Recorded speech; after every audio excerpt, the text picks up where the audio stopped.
Today we are on a final test drive in the 94th Icon Bronco. This particular truck is built in the old school style, and it's quite lovely, if I may say so myself. Boxwood green, really nice factory color you don't see too often, and that is paired with the usual old school exterior options. So we have the Wimbledon white top, we have the light green window tint, which works really nice with this body. You hardly notice, but it kind of amplifies that retro styling. The interior on this truck I really like. This leather is really unique. It's orange. It's got a lot of natural grain and pull up. It's not waxy, but it will burnish and burnish pretty quickly. In fact, took some of the scraps of it home, made the client a bag for all his documents. So it kind of came out cool. It's something about this leather. I just really like it. It's got lots of neat character to it. We did the brass lizard snap on there too, which is nifty. We have the tuck and tumble removable 2-passenger rear bench seat. We have the buckets that you're used to seeing in the front, and those have the optional seat heaters built into them. We have the Alcantara headliner in a very neutral, very light sort of bone color in the case of this truck. And we did no textile insert, so full leather everywhere. We have the power windows that run off of the analog style stock looking controllers, but you simply tap for down, tap for up, or double tap to get them all to go down, or double tap to get them all to go up. Bet you figured that one out without telling you. We also have the power door locks. We have the Hargarten square weave removable rug system in this truck that is hemmed in the same leather and lined in Dynamat and backed in rubber. Of course, the roof, quarters, doors, firewall, and trans tunnel, copious layers of Dynapad and Dynamat.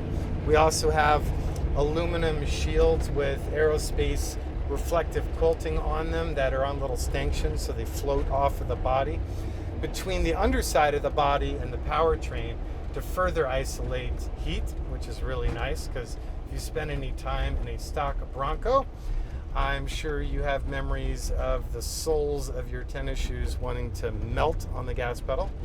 It gets pretty hot in the stockers. Shockingly hot, come to think of it.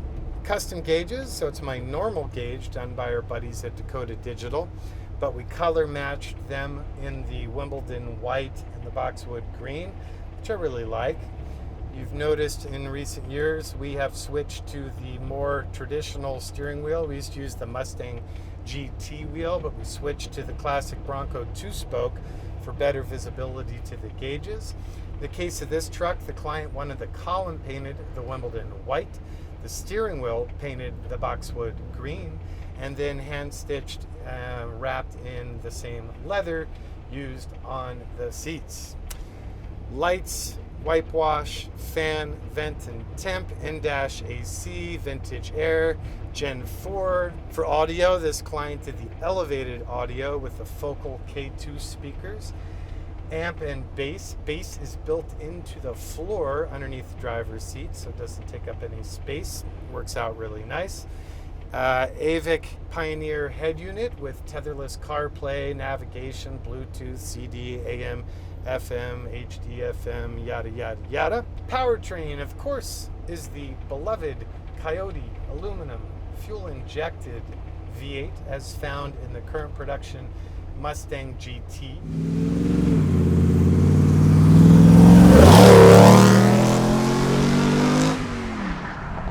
For transmission, the tried and true, long-term, reliable, and ultra simple and easy to fix Ford AOD 4-speed with overdrive.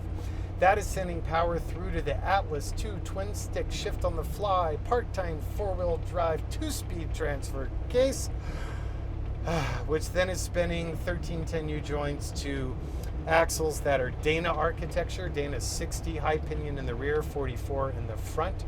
Those are 100% new assemblies down to the castings, fine spline axles. Let's see, ARB locking differentials, front and rear, dedicated air compressor, and the Icon sport brakes developed by our buddies at Brembo, which are hydro boost assisted, not vacuum. I think that's about it.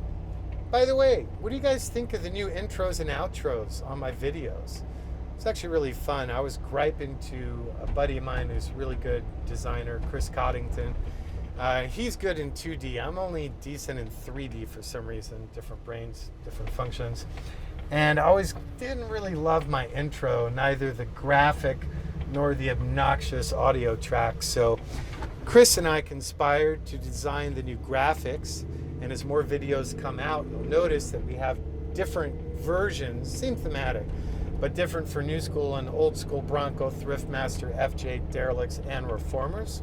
And then for the orchestration, a good friend of mine's very, very talented and fairly famous bass player. He's the bass player for the Rolling Stones, the ever so brilliant Daryl Jones. And another dear friend of mine, Scott Goldman, is on drums. And then our engineering buddy Gary did all the mixing board. And then we had a couple other special guests come in on guitar and keyboards. And what do you think of the music? We produce more than we need. I'm hoping to use it subtly on, like, I don't know, fade outs, transitions, and then we created those dedicated tracks for the intros and the outros. Always honored to be surrounded by so many talented people with so many unique perspectives. I hope you enjoy the graphics and the tunes. Please let me know your thoughts either way. And that's all I got. Until next time, you guys be well. Kind to yourselves, be kind to the planet, be kind to others, and try and keep your head on straight. I will too. See you on the next one.